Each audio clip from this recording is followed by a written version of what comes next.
Okay, well, welcome everybody. Thank you for coming. It's an exciting task announcing the winner, but I will draw it out just for a few moments because I like suspense, but also I wanted to talk to you a little bit about the selection process, just to give you a little context and background in terms of why the works are chosen that I've chosen in the display, and I guess what some of the key things are that attracted me particularly to those works. I've been working with the museum over a period of months now, and it's been a real pleasure and a great opportunity as a curator to be exposed to a very broad range of works, practices, media and so forth in terms of honing them down into this final selection of roughly 30 artists' works that you'll see on display.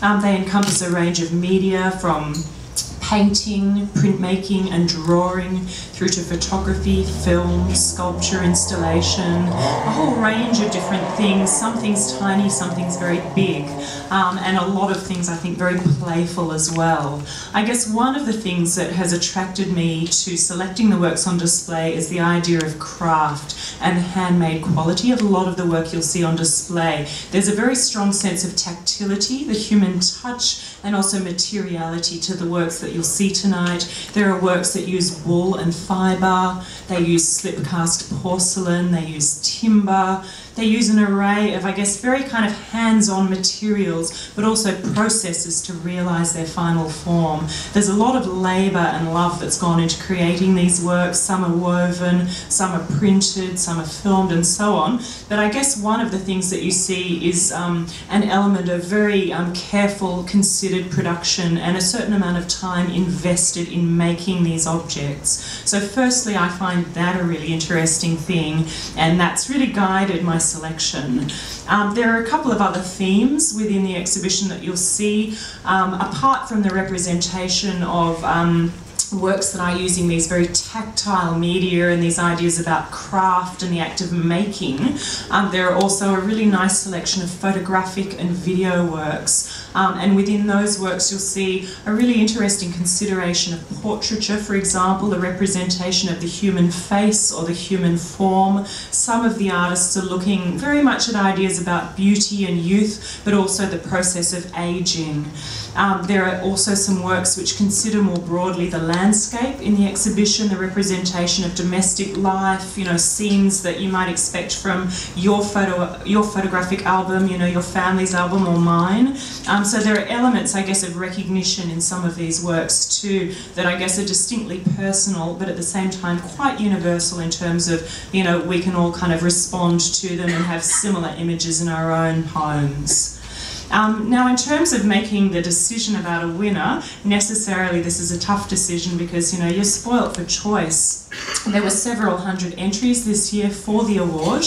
I've honed it down, as I said, to roughly 30 participants in the exhibition, and that said, I would suggest that in a way they're all winners. They're all absolutely wonderful works, very interesting artists. They're all New Zealand born or based. And as I said, it's a great chance also to become exposed to artists and practices that one might not have seen before.